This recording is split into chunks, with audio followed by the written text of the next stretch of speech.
Buenos días, pueblo de México. Hoy es 7 de enero del año 2026. Bienvenidos a SAP Mañana. Yo soy Luis Vilchis y hoy tenemos mucha información. Le cuento que el diputado del sombrero se vende a Estados Unidos. Le presento el Dream Team de Donald Trump que busca quedarse con el petróleo de Venezuela. Líderes de Europa respaldan a Dinamarca en la defensa de Groenlandia contra Estados Unidos. Donald Trump podría perderlo todo en las elecciones intermedias. Le contaré la historia del atropellado de Iztapalapa. Además, también le cuento sobre el inicio de la reconstrucción integral del Periférico Norte. El chismecito se puso bueno porque hubo romance entre Delcy Rodríguez y el actor Fernando Carrillo. Yo le cuento. Y la marca deportiva Nike fue la gran ganadora del secuestro/detención de Maduro. Le contaré por qué. No se vayan, comenzamos.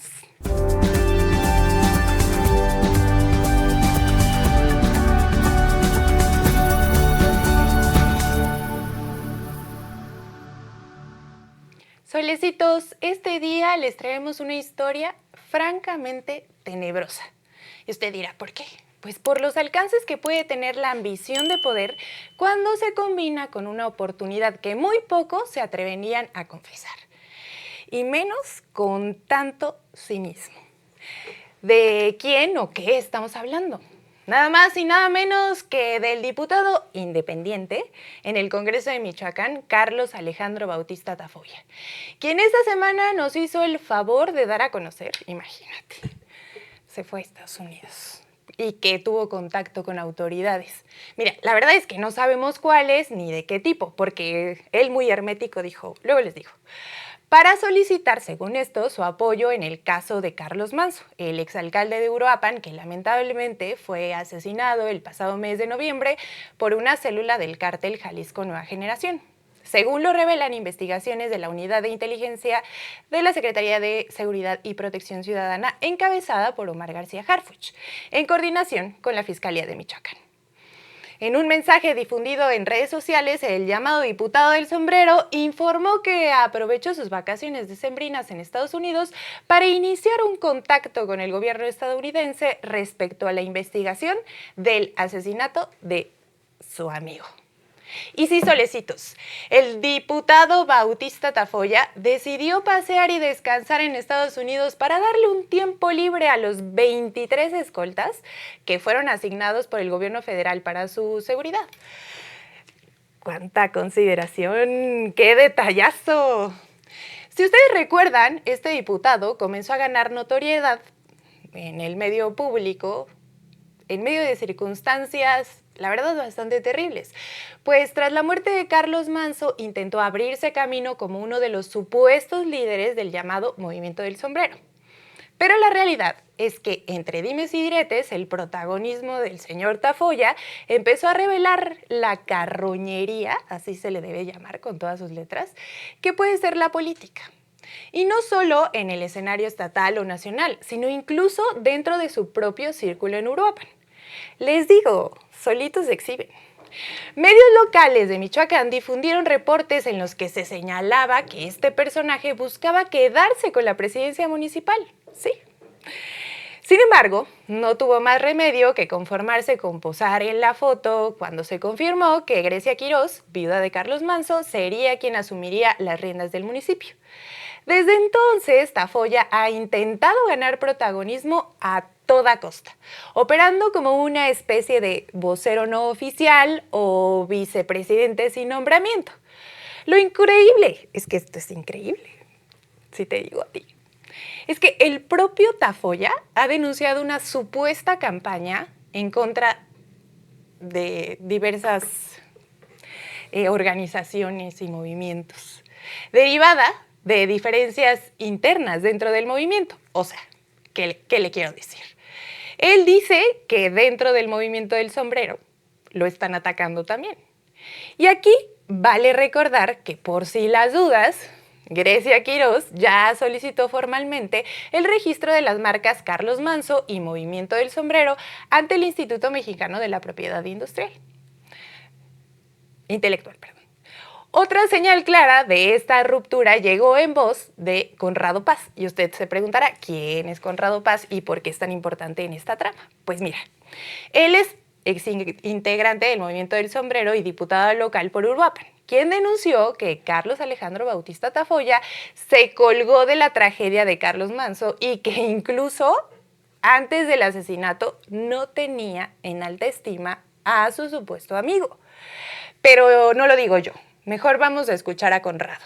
Carlos Bautista Tafolla está faltando a la verdad al decir que yo soy un corrupto, porque yo nunca quise dañar a los trabajadores y quitarles sus salarios, ni me vendo como un diputado honesto mientras detrás de cámaras actúo y digo otras cosas. Su molestia principal deriva de la exigencia de que yo le diera la mitad del dinero de la bancada. Le expliqué en varias ocasiones que no, las cuales no entendió, y fue con Carlos Manso a exagerar montos millonarios que él siempre se supone se manejan dentro del Congreso. Él miente y se cuelga de una tragedia. Y digo que se cuelga de una tragedia porque él se refería al expresidente Carlos Manso como un alacrán, que le gritoneaba y lo maltrataba. ¿Qué tal? Esos son sus compañeros, ¿eh? Y es que de verdad, solecitos, sombreros vemos, intereses no sabemos. Y aquí me voy a detener un poco. Sombreros vemos, intenciones no sabemos, porque le quiero contar que este señor adoptó el sombrero después de que se murió su amigo. Y ahora ya no se lo quita, pero antes no se lo ponía. Y entonces él quiere figurar.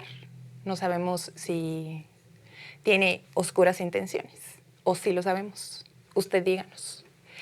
Miren, además de todo lo anterior que le acabo de contar, el diputado Tafolla ha sido acusado de reciclar iniciativas en el Congreso de Michoacán, donde, por cierto, poco se le ha visto desde la tragedia, o sea, faltista.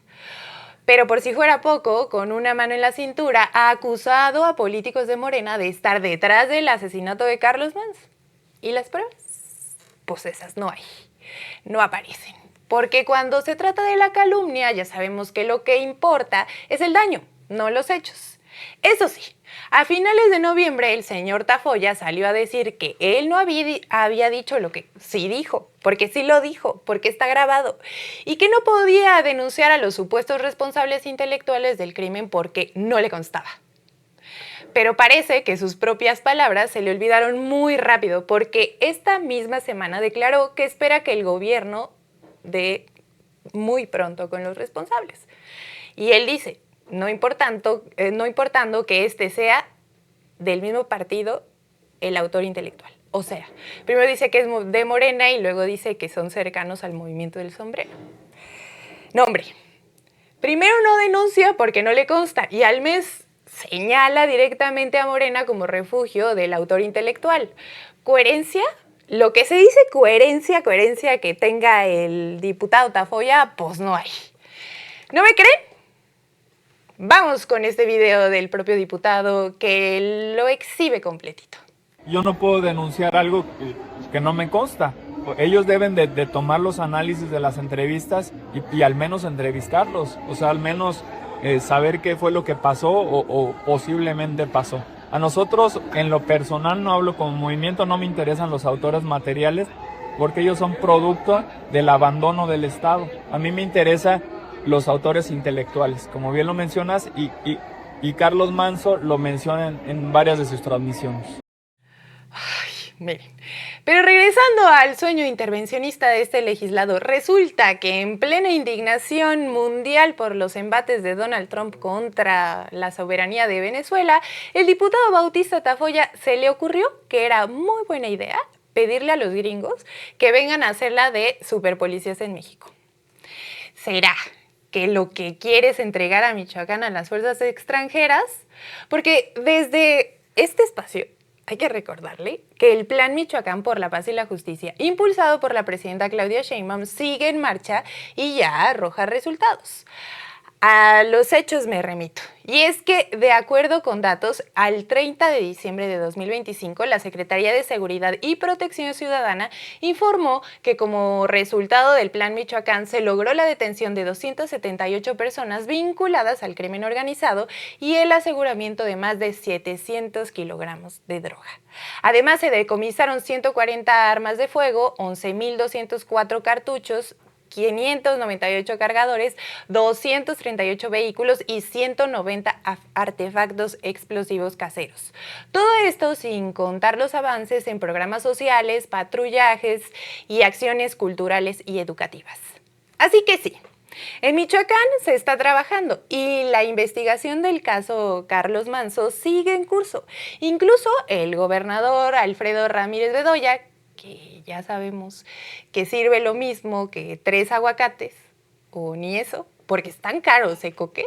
Los aguacates están caros.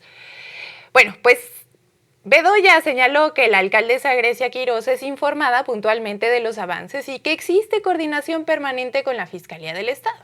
El gobernador también declaró que una vez que el diputado regrese del gabacho, buscará comunicación para conocer de primera mano ese supuesto contacto que tuvo con las autoridades estadounidenses. Y es que, aunque Ramírez Bedoya el cargo le quedó grande, tampoco es momento de andar de entreguistas. Lo mínimo sería defender las políticas de la presidenta Sheinbaum y sacar adelante el Estado. Pero volviendo al tema de los vendepatrias, habría que recordarle al diputado Bautista Tafoya que si tanto presume de ser independiente y ajeno al prianismo, muestre un poco más de valor en tiempos tan convulsos y deje de coquetear con una traición a la patria. Porque aunque lo niegue, este tipo de solicitudes sí vulneran nuestra soberanía. Y más allá de la política, que respete la memoria de su supuesto amigo, porque de su propia boca salió. Declaraciones infames que primero dañan la imagen de Carlos Manzo y la integridad de su familia.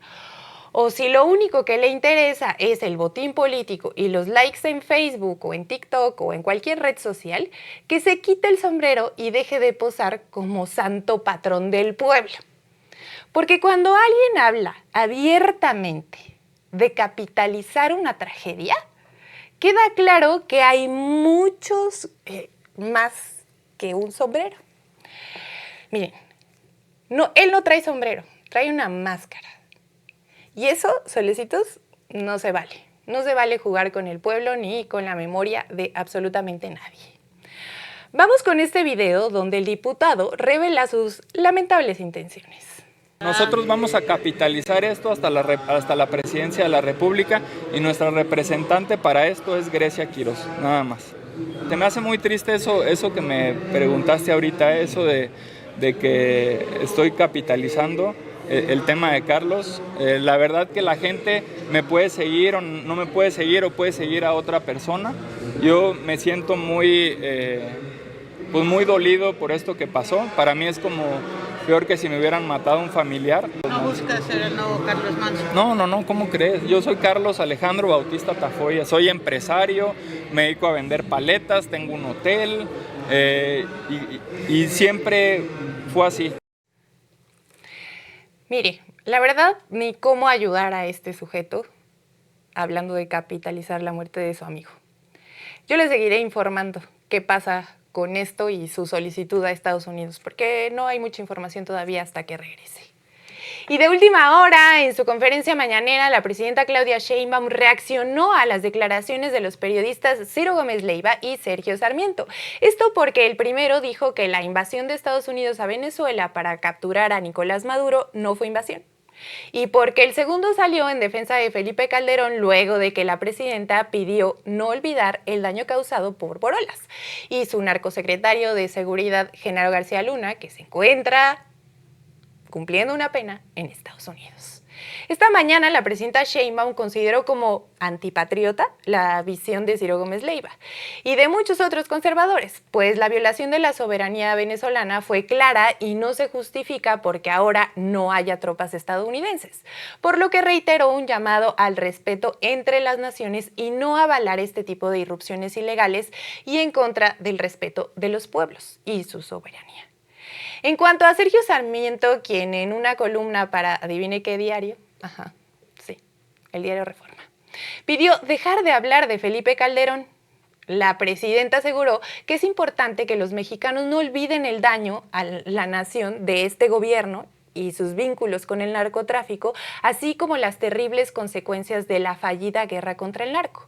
Sheinbaum aseguró que aunque no les guste, se debe tener presente que mucha de la violencia que todavía se vive en el país es herencia directa de ese gobierno espurio. Vamos con las declaraciones de la presidenta. Entonces, sí es distinto y hay que seguir hablando de ello. Y hay que seguir hablando de García Luna, que es el que está preso en Estados Unidos por vínculos con el narcotráfico. ¿Les molesta? Sí les molesta, pero hay que seguirlo diciendo. ¿Por qué? Porque Calderón hizo de su sexenio la lucha contra el narcotráfico la esencia de su gobierno. Sáquenlo de contexto. Un país cualquiera. Llega un presidente y dice, lo que más voy a atender, el problema central de México es el narcotráfico. Entonces, mi gobierno se va a dedicar a la guerra contra el narco. Bueno, y resulta que años después detienen a su secretario de Seguridad que encabezaba esa guerra por vínculos con el narcotráfico. Bueno, ¿cómo no quieren que lo digamos? Y además detenido en Estados Unidos, donde por cierto también lo habían premiado. Entonces, claro que hay que recordarlo. Yo digo que hay que conocer nuestra historia para no repetirla. Y aunque no les guste, les vamos a seguir recordando que Felipe Calderón se robó la presidencia y que para legitimarse le declaró la guerra a su propio país.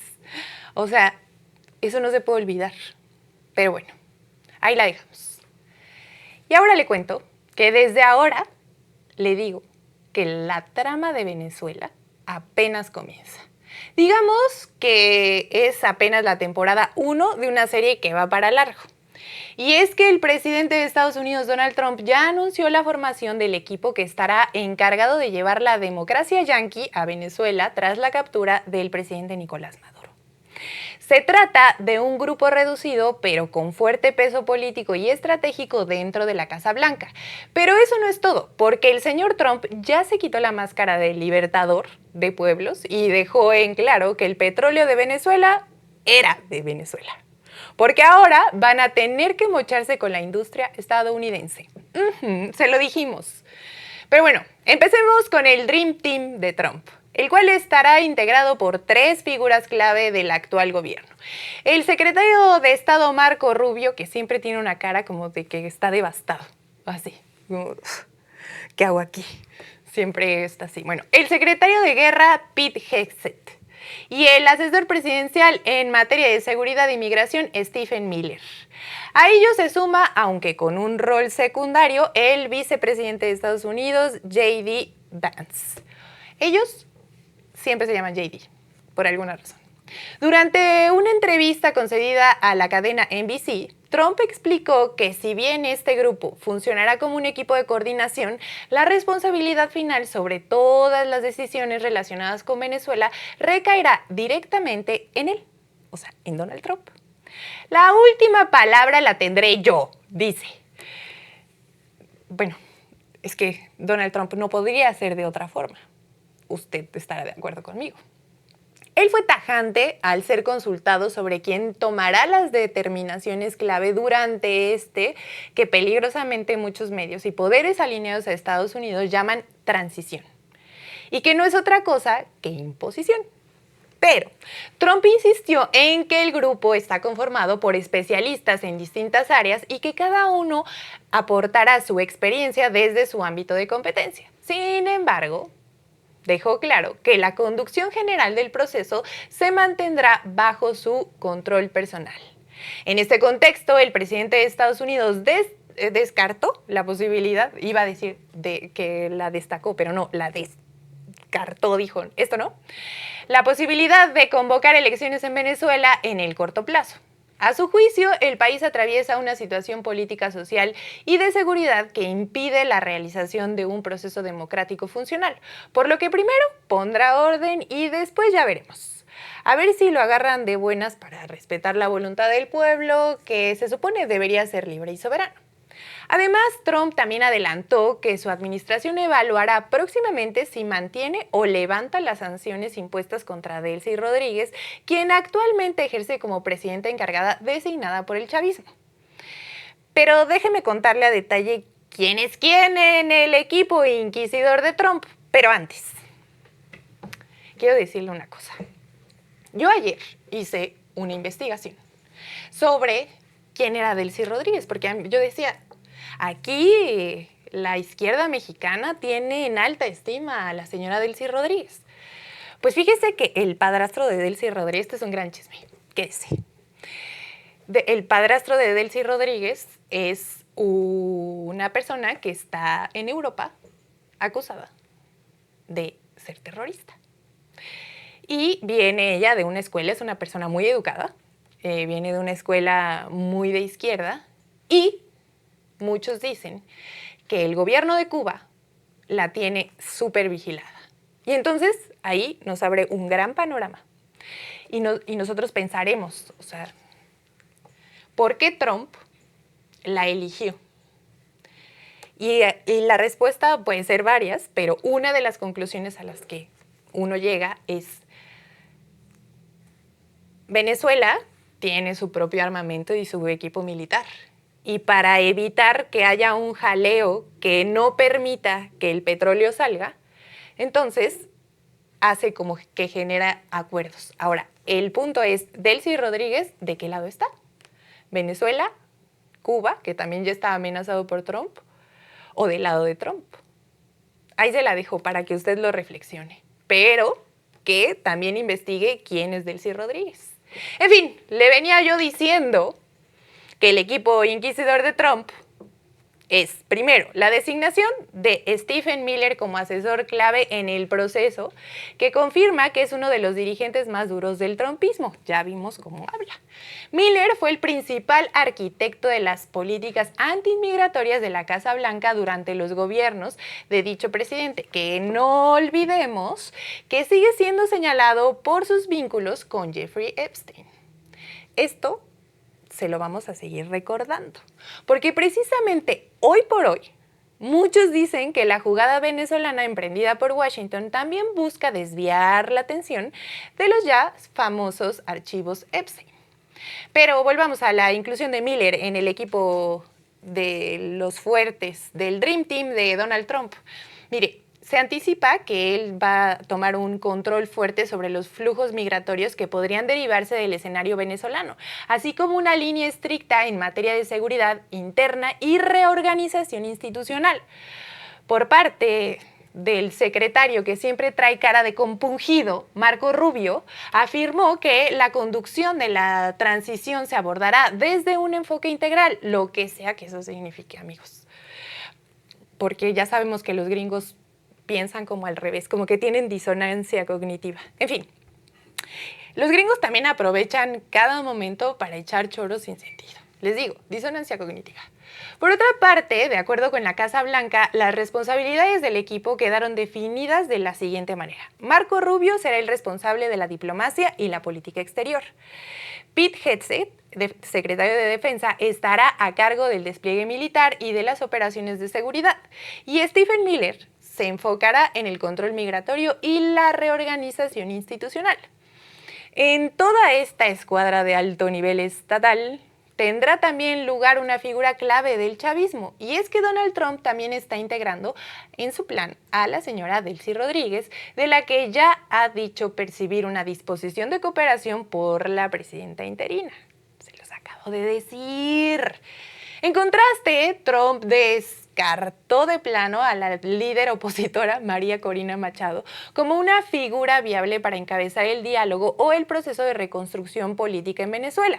Pero fíjese que increíblemente esta sinvergüenza entreguista sigue poniéndose de tapete para los gringos, pese a que la propia CIA recomendó a Trump desestimara a María Corina Machado de toda esta trama.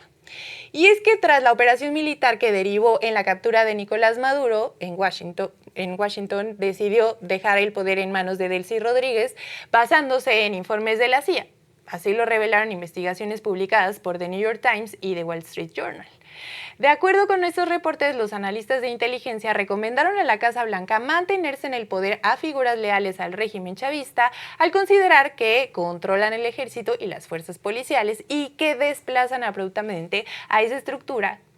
O sea que si Trump dice ya, podría derivar en una guerra civil o revueltas militares que impedirían otra vez sacar el petróleo de Venezuela. ¿Estás de acuerdo? El informe señala que María Corina Machado tendría dificultades para ejercer control efectivo sobre el aparato estatal y militar venezolano tras décadas de chavismo. Aunque Machado respaldó públicamente la presión militar y la retórica de guerra de Trump contra Maduro, su apoyo a Washington no fue suficiente para obtener el aval estadounidense. Fuentes cercanas al presidente señalaron además que el Nobel de la Paz concedido a la opositora generó incomodidad en Trump, quien ha manifestado en diversas ocasiones su deseo de recibir tal reconocimiento. El informe de la CIA concluye que Delcy Rodríguez, junto con Diosdado, imagínate que yo me llamara Diosdado García Vilchis, estaría padre, ¿no? Bueno, Diosdado Cabello, imagínate, te llamas Diosdado y te apellidas Cabello.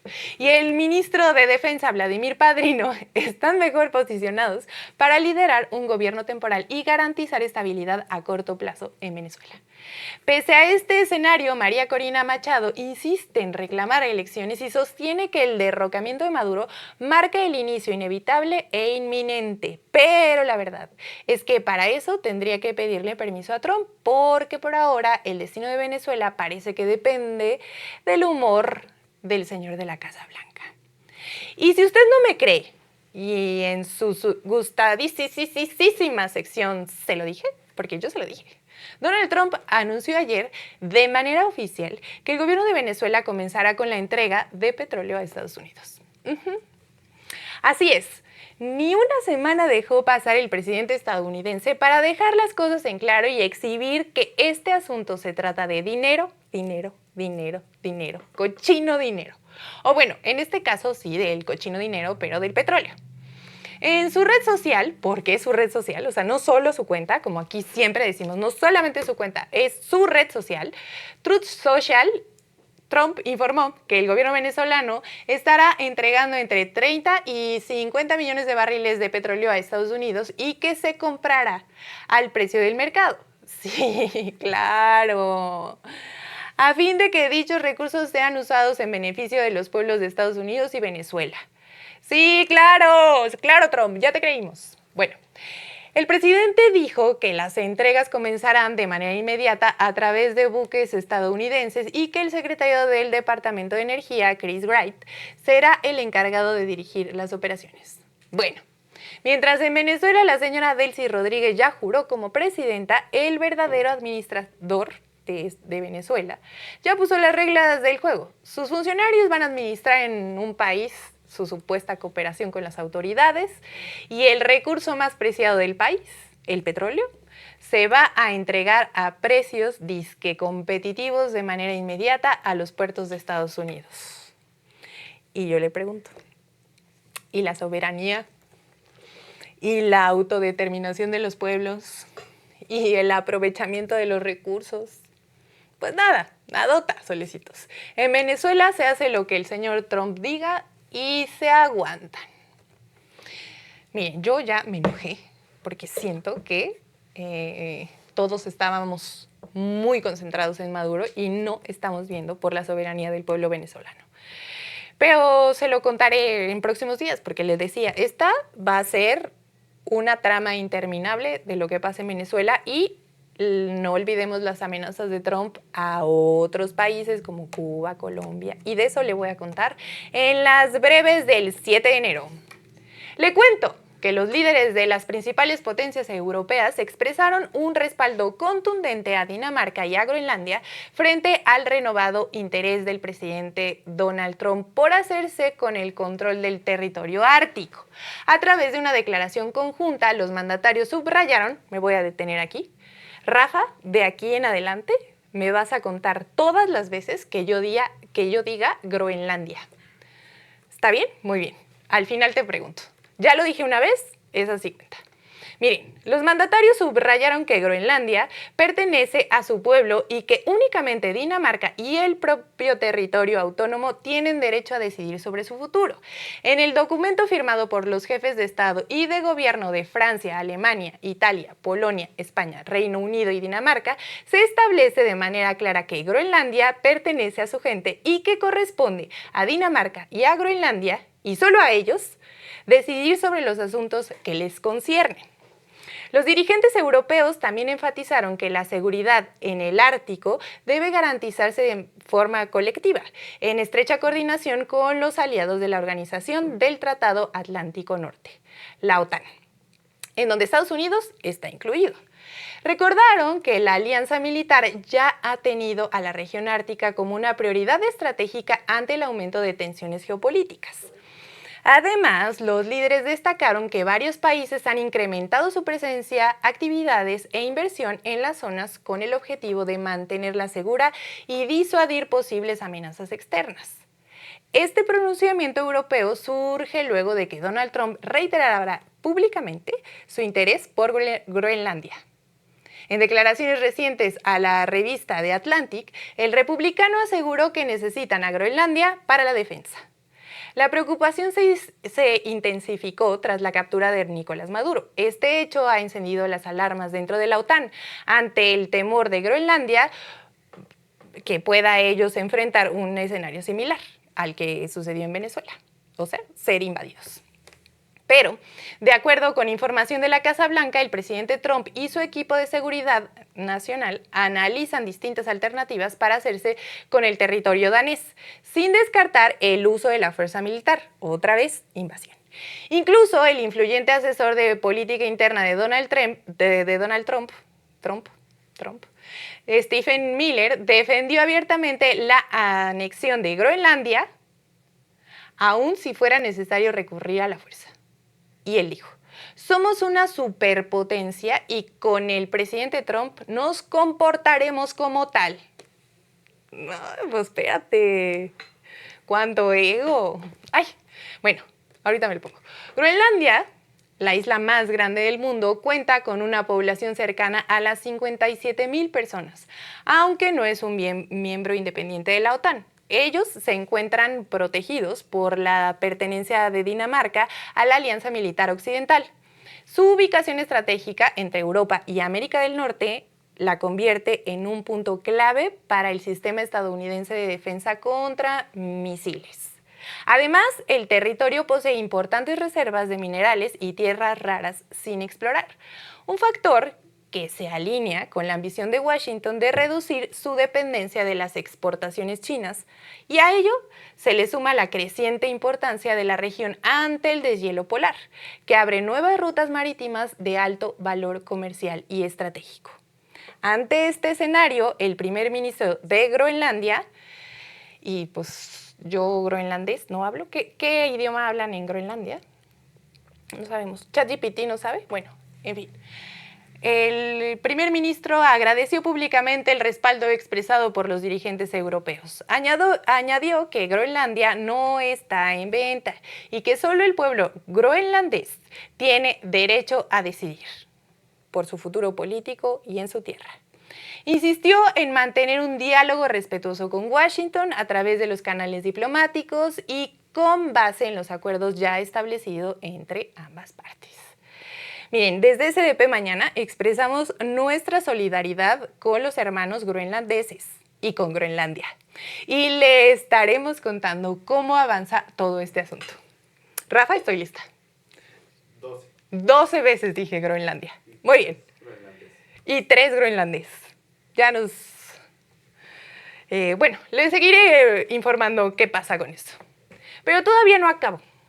Miren, porque fíjense que Donald Trump ya está sintiendo pasos en la azotea. El presidente de Estados Unidos encabezó un retiro para legisladores republicanos de la Cámara de Representantes, con el principal objetivo de motivarlos antes de las próximas elecciones que se realizarán el mes de noviembre de este año.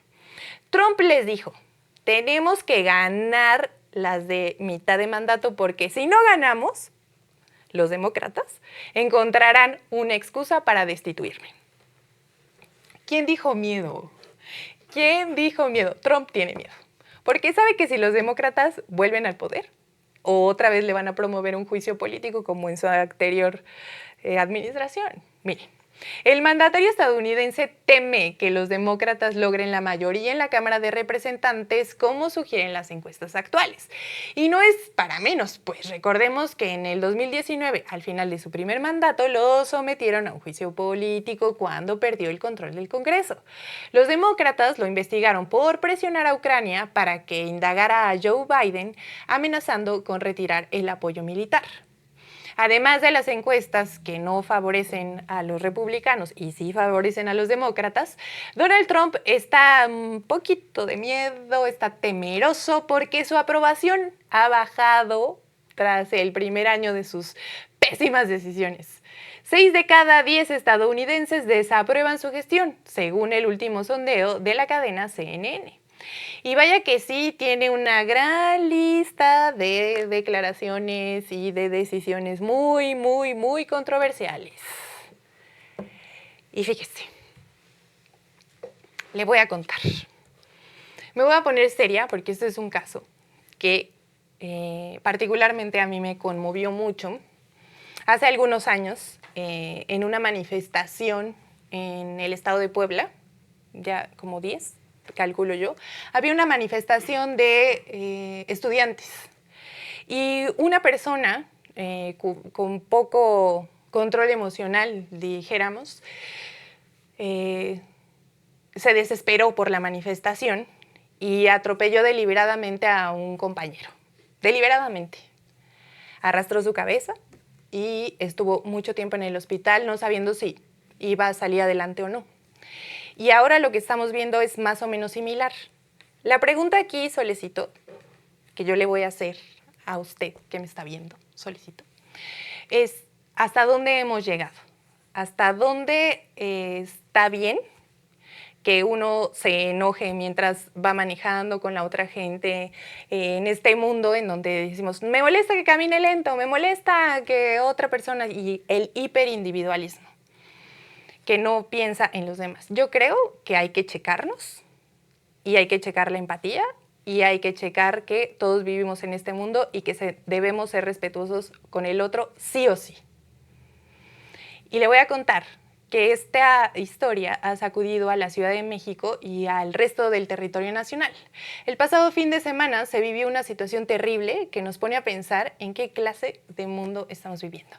Y es que la Fiscalía de la Ciudad de México investiga como homicidio culposo el caso de Roberto Hernández, de 52 años de edad, quien murió luego de ser atropellado deliberadamente y arrastrado por la conductora de un Honda City azul la noche del pasado 3 de enero. El video del atropellamiento es devastador, pues se observa el auto en marcha con el cuerpo de la víctima arrastrando por más de 1,5 kilómetros, según los reportes de las autoridades. El incidente ocurrió en el cruce del Anillo Periférico y Eje 6 en la alcaldía Iztapalapa de la Ciudad de México y de momento se ha identificado a una mujer como la probable responsable del delito. Los reportes preliminares señalan que la sospechosa responde al nombre de Gabriela Gómez y aunque su identidad no ha sido confirmada, se dice que supuestamente se desempeña como enfermera. Las investigaciones preliminares apuntan que abandonó el auto que terminó con la vida de Roberto cerca de su casa en Ciudad Nezahualcóyotl, en el Estado de México. Según sus familiares, la sospechosa llegó alterada a su domicilio y esa misma noche salió sin decir a dónde ni por qué se iba. Lo que resulta aún más alarmante es que aparentemente el caso no sería un accidente de tránsito, sino que la sospechosa y el motociclista se involucraron en una discusión por un tema vial y ella habría embestido de manera deliberada en su contra y sin ningún tipo de arrepentimiento. Miren, solecitos, vaya que vivimos en una locura de ciudad. Yo, que soy del interior, yo que soy una poblana en la Ciudad de México, puedo decir que mi vida cambió diametralmente desde que vivo hace 4 años aquí. Pero yo le pregunto, ¿por qué ahora tenemos nosotros que vivir y ver por ahí a personas desquiciadas que se atreven a arrastrar cuerpos por las calles sin que existan responsabilidades o esclarecimiento de los casos? Hay que cuidar la salud mental, hay que ser consecuentes con lo que uno dice y hace. Y cuídese mucho, no se ande peleando en el tráfico. Cuídese, que es lo más importante en esta ciudad. Y un abrazo a la familia de Ricardo. En fin, le cuento que a partir de esta semana, el gobierno del Estado de México, voy a pasar a cosas más amables, voy a respirar porque verdaderamente les digo que esa noticia, no estoy llorando, se me metió algo al ojo, literal, me sacudió personalmente. Bueno, le voy a contar ahora en otras cosas y que pues sí, va a seguir siendo una locura. Porque, miren, el gobierno del Estado de México dio inicio a la reconstrucción integral del Periférico Norte, una de las vialidades más importantes que conecta a la entidad con la Ciudad de México y por la que circulan millones de vehículos todos los días. La obra, encabezada por la administración de la gobernadora Delfina Gómez, contempla la rehabilitación de 108 kilómetros desde el Toreo de Naucalpan hasta la caseta de peaje de Tepozotlán. Esta obra se extenderá hasta el 30 de abril de 2026. De acuerdo con autoridades estatales, los trabajos se realizarán en 2 turnos, uno diurno de 8 de la mañana a 6 de la tarde y otro nocturno de 9 de la noche a 4 de la madrugada, con el objetivo de avanzar de manera continua y reducir las afectaciones al tránsito. No se desespere, solicito. Los cierres serán parciales y progresivos, con intervenciones aproximadas de 1 kilómetro por día. El primer frente de obra comenzó la noche del domingo 4 de enero a partir de las 10 de la noche con un cierre parcial de los carriles centrales a la altura de Tepalcapa. ¿Así se dice? Tepalcapa. Bueno, en dirección a Toreo. Esta reconstrucción busca atender el severo deterioro acumulado durante décadas en esta vialidad, un problema que ha impactado directamente en la movilidad y seguridad de automovilistas, transporte público y vehículos de carga que circulan por municipios como Naucalpan, Tlanepantla, Cuautitlán Izcalli, Tultitlán y Tepozotlán. Ya era hora.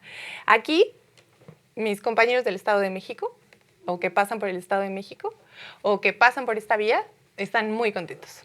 Durante todo el periodo de obra se instalarán señalización preventiva e informativa, además de contar con personal capacitado para orientar a los automovilistas y apoyar en el control vial, tanto de día como de noche.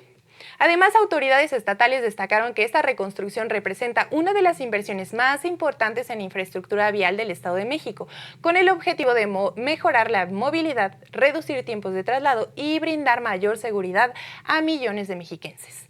Así que, como dirían por ahí, tome sus precauciones y no se me desespere.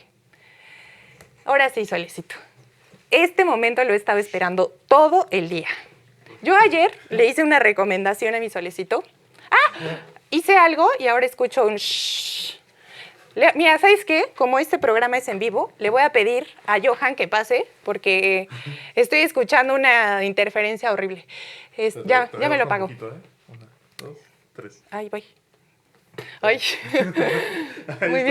Muy bien, Solecito. Él dice que hoy es miércoles, ¿qué? Con M de melancolía. ¿Y qué canción? Vamos. Azul de Zoe. Azul de Zoe. ¿Está llorando, Coque? Estoy llorando cookies. ¿Cuál es? A ver, dime una frase que diga esta canción. Estoy cayéndome a pedazos. Estoy cayéndome a pedazos por tu ausencia. Tu ausencia. Bueno, X. Vaya a escucharla, porque no se la sabe, no se la supo y no le vamos a hacer el favor. Y hoy, aprovechando que es enero, pero ya casi se siente como febrero porque, miren, aquí me voy a detener un poquito. Este primer párrafo es de Alexis, el guionista de SDP Mañana. Y yo ayer le dije, ¿qué te pasó? ¿Qué pasó ahí? ¿Por qué? ¿Quién te rompió el corazón así en pedazos? Saludos, Alexis. Y voy a decir, miren. Este enero que casi se siente como febrero, porque el amor está en todas partes, traemos una historia de amor, de las buenas, de esas que nos marcan, de esos adioses que duelen, pero que duele más no haberlo hecho antes, porque es tanto lo que se quiso que lo profundo no es el vacío, sino el recuerdo de lo que pudo haber sido. Llora. Bueno, Después de esta pónganmelo, por favor. Después de esta introducción que ya quisieran muchas novelas, le cuento que Fernando Carrillo, actor venezolano, afirmó públicamente que Delcy Rodríguez, presidenta interina de Venezuela tras la detención de Nicolás Maduro, fue y sigue siendo el amor de su vida. No todo es perfecto, ¿eh? Te lo voy a decir desde ahorita. No todo es perfecto. Este señor es un machirul, pero ahorita te voy a decir por qué. Ya sé, Rafa, te molesta mucho esos hombres. Mira, así es, solecitos, la política del romance. En una entrevista reciente que le hicieron en Chile y donde abordó distintos episodios de su vida personal y profesional, el actor habló de su vínculo con Rodríguez como una relación intensa que terminó por los caminos que ambos tomaron, separados. Carrillo no se refirió a un romance que siguiera vigente, sino a una historia pasada que, según dijo, dejó una huella profunda en su vida, pues se alargó por 3 años. Suena que se aplicaron el clásico "entonces, ¿qué somos?". Y ya sabemos que, ahora lo sabemos, que es un tibio. O sea, nunca fueron novios, siento yo, pero siento que hubo the situationship. ¿Estás de acuerdo? Que ya no se usa. Pero bueno, aquí en el mundo no queremos a los tibios. Y ella le ha de haber preguntado, ¿y qué somos? Y él dijo, no sé, no estoy preparado. Todo mal.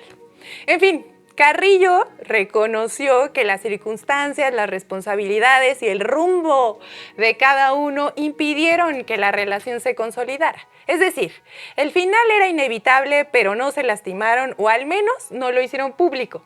O sea, él dijo, yo no la lastimé. Ya sabes cómo son.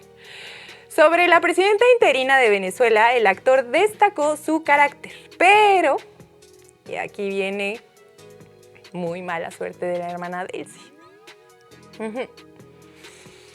Ay, no. Su exnovio, o the situationship, whatever that means, o sea, este señor, le echó muchas flores, ¿eh? O sea, sí quiero decirles, le echó muchas flores a Delcy Rodríguez, pero al final como que... No, mire, resulta que al intentar explicar la profundidad de su vínculo sin el miedo al qué dirán, este sujeto dijo que de ambos bandos hubo resistencia entre personas cercanas, pues mientras a él lo veían como un interesado, de ella decían que estaba fea. No, la cara que tienen aquí todos es como de ¿qué? ¿Sí? Este patanazo se atrevió a decir eso. Bueno, vamos a escuchar al funadísimo Fernando Carrillo y cómo explicó su amor por Delcy Rodríguez. Fue una relación muy difícil porque tanto del lado de ella le dirían, ¿qué haces tú con ese tipo que es muy interesado? Del lado mío me decían, ¿qué haces tú con esa tipa fea? Después de estar con Catherine Fulop. Delcy es bella, yo la veo, es bella, es brillante, es noble, es buena amiga, es protectora. Sobra decir que este señor está bien cancelado en las redes sociales, ¿eh? En las últimas horas así lo super cancelaron. Y bueno, esto por mantener su apoyo incondicional al régimen de Nicolás Maduro. Él dice eso, ¿no? Aunque la verdad, nosotros lo vamos a cancelar por haberle dicho fea a Delcy Rodríguez. O sea, ¿qué es eso? Es que, ¿sabes qué? Ese es el problema. Ese es el problema, Solecito. O sea, este tipo de sujetos que quieren hacerse... Yo anduve con la presidenta de Venezuela y de pronto la riegan con sus terribles declaraciones. O sea, ¿la querías o no la querías? ¿Era el amor de tu vida o no era el amor de tu vida? O sea, por eso, miren, por eso les digo, Alexis tenía razón al principio. Alexis, ¿estás bien? Solo dinos si estás bien. Bueno, en fin, solecitos, un abrazo a la compañera Delcy, sobre todo por rodearse con puro hombre nefasto. Y ya, quítenme a este sujeto horrible. Ay, hasta me puse ronca del coraje. Es que le dijeron fea. O sea, ¿y quién es él para decir qué es feo y qué es bonito? Pero bueno, oye, también, ¿sí vieron que criticaron a Delcy Rodríguez porque traía un vestido muy caro? Sí, que traía un vestido caro ahí en su toma de protesta. 18,000 pesitos costaba su traje verde. Ah, ¿me la ponen? Creo que es el vestido. Ah, sí, parece ser. Bueno, ni modo. A ver qué dicen. Ya le voy a contar otra cosa. Pero voy a seguir con Venezuela, Rafa, porque me vale. Me vale. O sea, estas son las rosas de este programa, pero pues ni modo. Mira, la imagen de Nicolás Maduro detenido en Estados Unidos no solo sacudió el escenario político internacional, también desató un fenómeno inesperado en el mundo del consumo y la moda deportiva. ¡Wow! Miren, las fotografías del mandatario venezolano esposado con gafas oscuras y escoltado por fuerzas de seguridad estadounidenses durante su primer traslado rumbo a Nueva York rápidamente se viralizaron en redes sociales y generaron millones de interacciones en todo el mundo.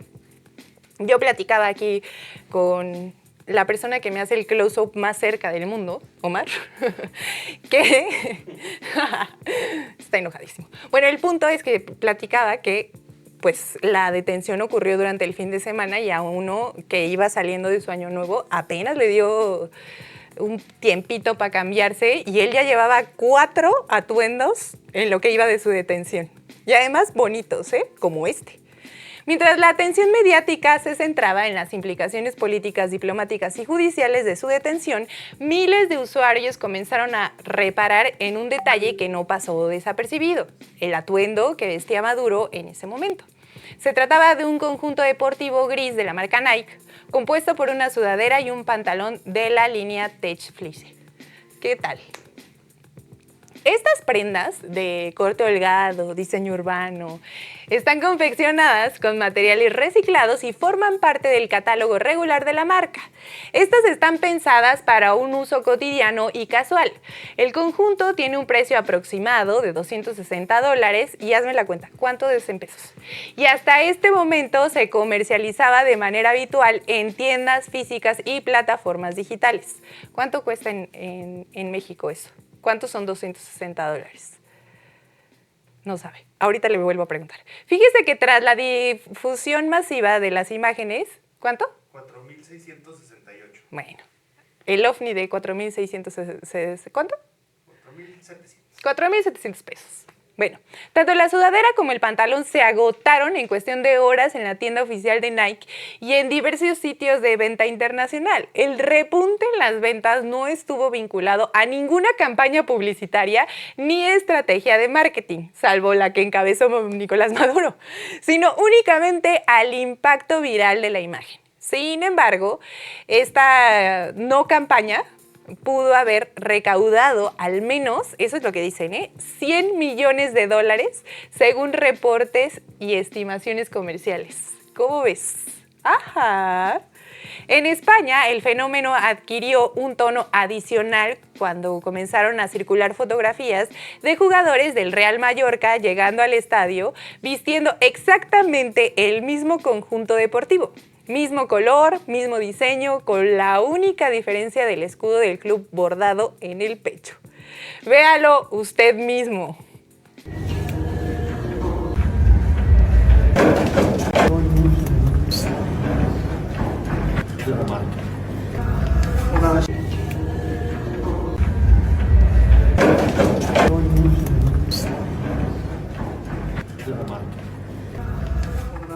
Este hecho generó confusión y especulación en redes sociales, aunque todo esto no fue ningún gesto político ni una muestra de solidaridad.